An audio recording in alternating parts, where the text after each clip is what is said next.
Yo, what is up everybody and welcome back to a new video. I'm FUTC and this is the Fujifilm XC 16-50 OIS. This is a lens that is overlooked by so many people in my opinion. This lens is already a bit older by now. It was released in 2013, making it 9 years old by now, and that also makes it one of the oldest Fuji X lenses. And in today's video we're gonna find out if it's still worth buying and using now, almost a decade later. Last weekend I traveled to Hamburg again and I brought the 16-50 of course.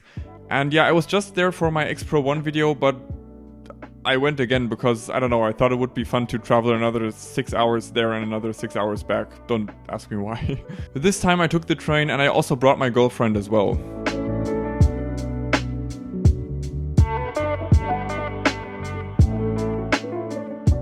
Okay, but first let's talk about the lens a bit more. The reason why I got the 16-50 is simply because it is so versatile. I got the X-T30 back in May and I bought it together with the X-T35 f2, and that is such a nice lens. I've got a video on that, you can check that out in the top right corner. That is such a nice lens. But the thing is, sometimes you just need more versatility. When you have enough light, you don't necessarily need or want a prime lens, and sometimes you just want the versatility of being able to zoom. I especially enjoy zoom lenses when walking around cities, because with the ability to zoom I can easily cut out any distractions I don't want in the image. I feel like people often forget about kit lenses, but they are so versatile and usually the cheapest lenses you can buy for a given mount. The XC 16-50 is no exception. I got mine used for €100 from my local camera store. It was a pretty spontaneous purchase, but I am really glad that I bought it because I'm a huge fan of this lens and many of my favorite photos that I have taken with the X-T30 were taken with this lens. I also used it in my recent video about the X-Pro 1. There also is a Mark II version of this lens that barely differs from the first version and is being sold for a stupid amount at some shops. Definitely do not buy that. I would try to get a good deal on the Mark I version on eBay. There also is the newer 14-45 that has a bit more range on the wide angle side, but I wanted a bit more range on the upper end. Also, it is smaller and uses a motor drive for zooming, but I didn't want to bother with that. I would rather have a traditional zoom ring. The build quality is very, let's say, adequate. It's like the mother of plastic lenses. It doesn't feel high quality at all, the plastic feels cheap, it's this glossy plastic, it shows scratches very well. The focus and zoom ring follow the same it's fine mentality.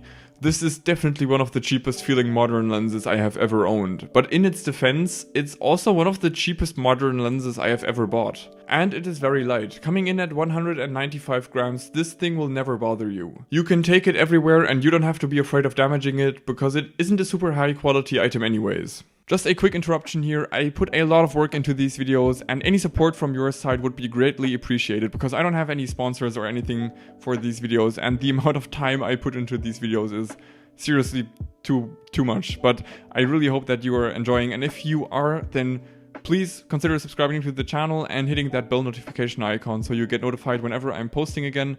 And yeah, let's continue with the video. Maybe you recognize this building from my X-Pro 1 video. I took a couple of shots here again because it was on our way. After that we made our way to the harbor.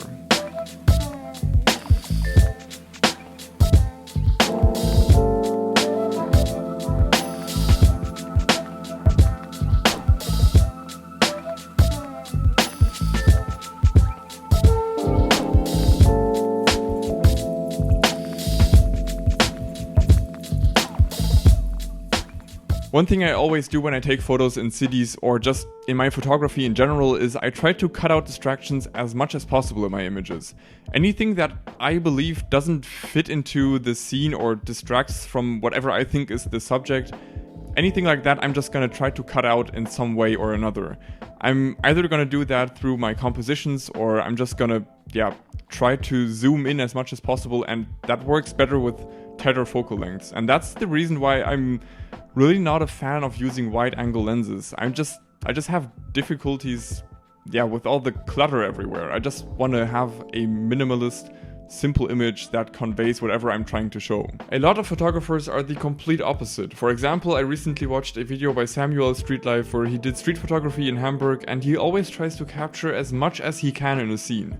he tries to get everything in there, and I find that super interesting because that mentality is the complete opposite of me. I really like this photo, but I think this exact photo has already been taken by a million photographers before me because it's a very obvious photo spot. One of the greatest features of this lens is that it has image stabilization, and that comes such a long way when doing video. The X-T30 has amazing video capabilities. It has 4K and it has 1080p 120. It really has amazing video. But the thing is, it's so small and it doesn't have any like inbuilt stabilization, which probably isn't possible in a body this small. But I'm used to image stabilization or sensor stabilization in my A7R2.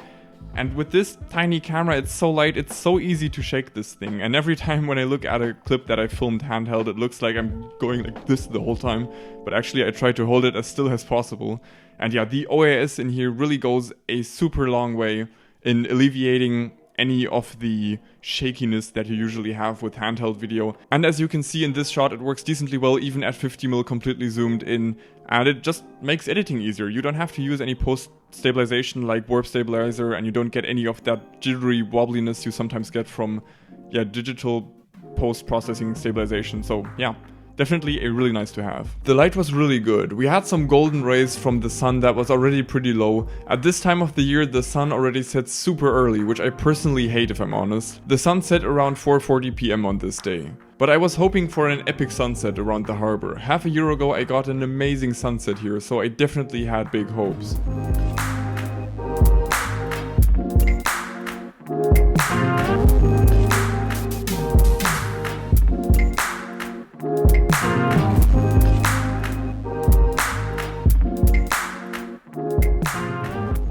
But unfortunately, a huge bank of clouds came in and blocked the sunset completely. But at least that made for a pretty dramatic sky. Here is a great example of the versatility of a zoom lens, getting this wide angle shot and the close shot at 50mm as well.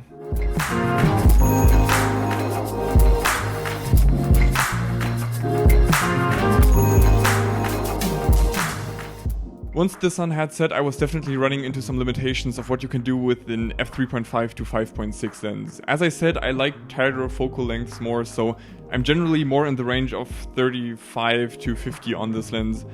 And yeah, at f5.6 you really don't have that many options once it gets dark. So I switched to the XC35 f2, giving me way better low light performance. I know this video was about the 16-50, but these shots I got with the 35 turned out so well and I'm so happy with them, so I'm just gonna show them to you anyways, because it's not like you can stop me, right?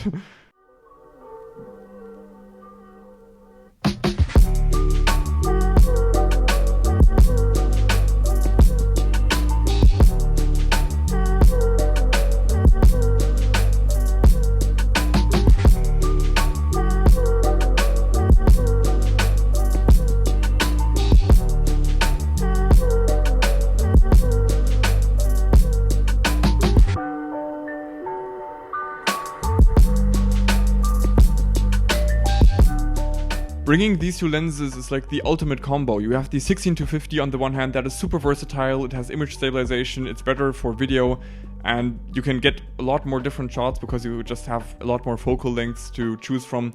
And then you have the XC35 on the other hand, a prime lens that is sharper, it has better low light capabilities, it's better for portraits or stuff like that, whenever you need a shallower depth of field. And yeah, just depending on the situation, what you're shooting, you can pick one of those two lenses. And you can carry them both wherever you go because they are so small. The XC35 is super tiny, it's like stupid tiny, and the 16-50 is also pretty small. So yeah, whatever you need, just bring these two lenses and you have almost all situations covered. And because these two lenses are so small, you can easily fit them in a jacket pocket or something like that. But what I like to do is I put them in this bike bag that I have. It's from the company called Ivor, I think. I don't know how you pronounce it. But yeah, I always have my X-T30 with those two lenses in there, and that's like the ultimate kit. You have the amazing image quality from the X-T30, and you have amazing versatility from these two lenses. And yeah, seriously, that's like the ultimate minimal Fujifilm kit. The next day we went to the same museum I was at a month before. You can see a common trend in this video. I actually wanted to come here again because the last time I didn't have enough time to see the art I wanted to see. In my X-Pro 1 video, I wasted the hour that I had here on the stupid modern art section, but this time I got to see some awesome landscape paintings from the 19th century.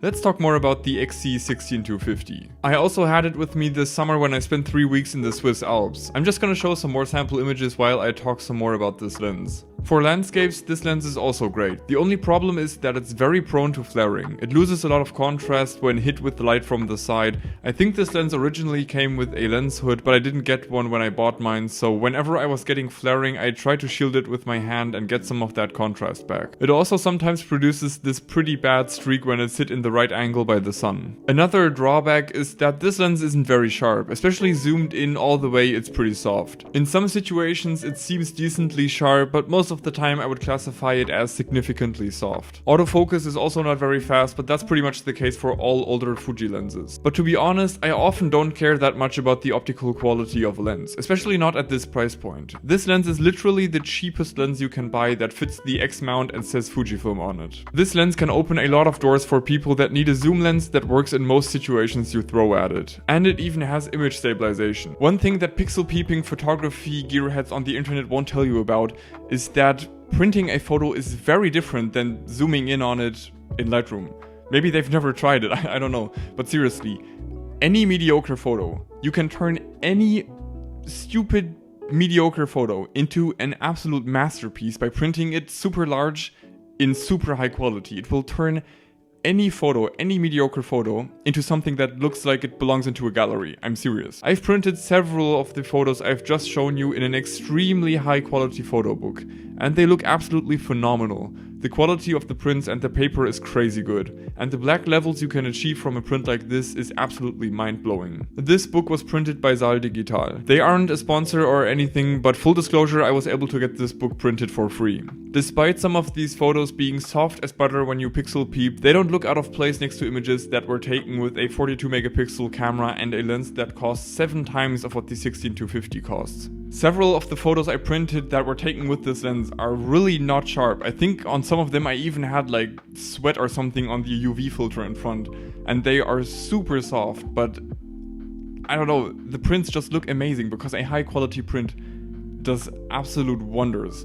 So image quality really doesn't matter that much because a good print will always give a photo so much life. Okay, enough ranting. If you can't tell, this lens is an amazing value. Yes, the image quality is fine, the build quality is also fine, but that doesn't really matter because the usability, the versatility, and the price are absolutely amazing. If you don't have a standard 24-70 equivalent lens, then yeah, that's pretty much all you need to know to buy this lens. And that's it for today, everybody. I really hope you enjoyed this video, and I want to thank you for watching this video to the end because I put so much work into these videos, and if you want, you can subscribe to the channel or like this video. And yeah, I have Instagram, it's at FUTC.photography. And I have more videos here in the end screen, left and right. More videos like this on photography are on my channel. And I hope to see you in the next video again. Bye bye.